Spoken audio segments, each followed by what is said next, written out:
Alright, welcome back to another episode of Learning Photoshop with Mr. Nance. In this episode, I'm going to show you guys a few new tricks and get you guys started on your project. I already have a document open, but you guys will show up with no document. I will just go File, New this time. And remember, we always want to save something as our last name and then whatever we're working on. This one is going to be a blending modes assignment. It has a default Photoshop size, but I want to change that to 9 by 11.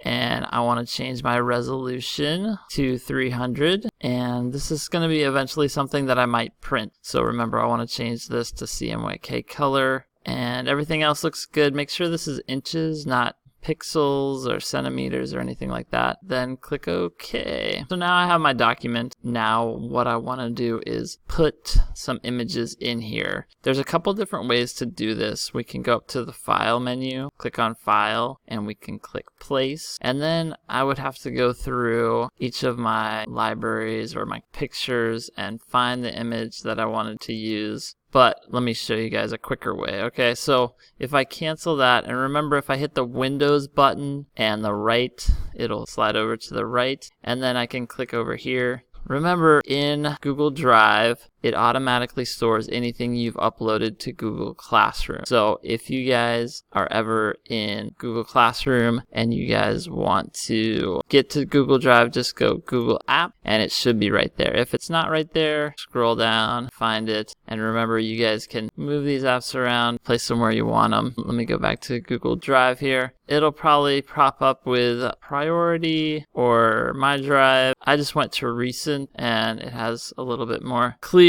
place for my stuff. What I wanted to do was go ahead and download my sketchbook cover through here. And what I can do is just, once it's downloaded, I can click it and just drag it over. And so here's my sketchbook cover. Now that I've clicked and dragged it over, you guys want to move it to where you need it. This is slightly off a little bit. What I will probably do is make it a little bit larger. So I'm just holding down Shift while I'm grabbing it from the edge. If I don't hold Shift, it can really make your image look weird. It's going to look pixelated like this, a little blocky. It's just not gonna look better until you click this checkbox or you guys hit the enter button on your keyboard. So if I hit this, now it looks a lot better. And so now you guys will notice that I have a background layer and I'll have a layer right here. Now what I wanted you guys to do is move this over, I wanted you guys to get another image and bring it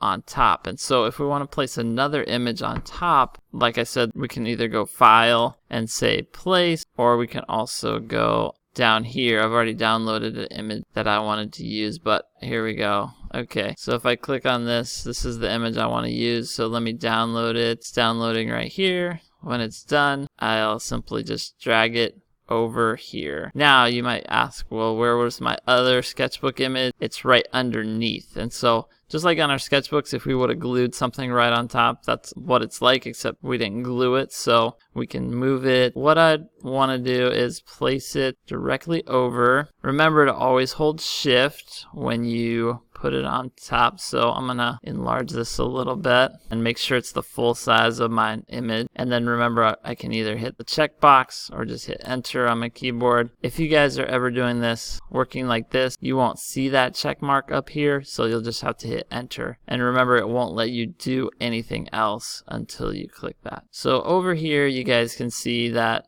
these are my layers. And so layers are very important in Photoshop. So once you have your images, let's take this full screen, click on the eye, that layer disappears, it just makes it invisible. If I want to see it again, it's there. I can make this invisible. And what happens with layers is you can click them and drag them on top of one another. So if I want the sketchbook on top, so with our layers over here, another part that's helpful is, I'm just going to drag this back above, but is to name your layers. So if you double click right there, you can name your layer and you can say myself or name it you. And then if I double click on this layer, I can say sketchbook cover. Now it might seem kind of silly just to name these two layers, but once you get going in Photoshop, you guys will have multiple layers and it gets harder and harder to tell what's what, and so it's a lot easier to see them this way. Now you'll also notice there's blending modes right here, all your blending modes. There's also your opacity is over here. So if I lowered the opacity of this, I could start to see the sketchbook that's underneath. And the more I go, the further.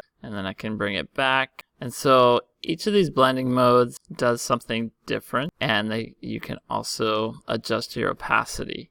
Right now I'm just on normal, but if I go to dissolve, I don't really see any difference. So what I want you guys to do is just go down the line, try darken, see what it does. You can also, play around with your opacity over here while doing it, see what that does. I can try multiply. And so notice that each of them does a different thing to my image here. If I go to difference, when we save an image, remember what we want to do is go File, Save As. I always want to look up here where it says Save In, and I want to make sure I have it in the right spot. If I go to my libraries, go to my pictures, and then you guys have saved pictures, that's a good place to save it. I'll go here, and then what I want to do is, now that I'm done, remember if I save it as a PSD file, that's a Photoshop file if I wanted to go back into it and rework it or something like that. But for turning it into Google Classroom, what I want to save it as is a JPEG right here. Save that as a JPEG there and just click save. Right now, when you pick JPEG, it'll ask you what image quality.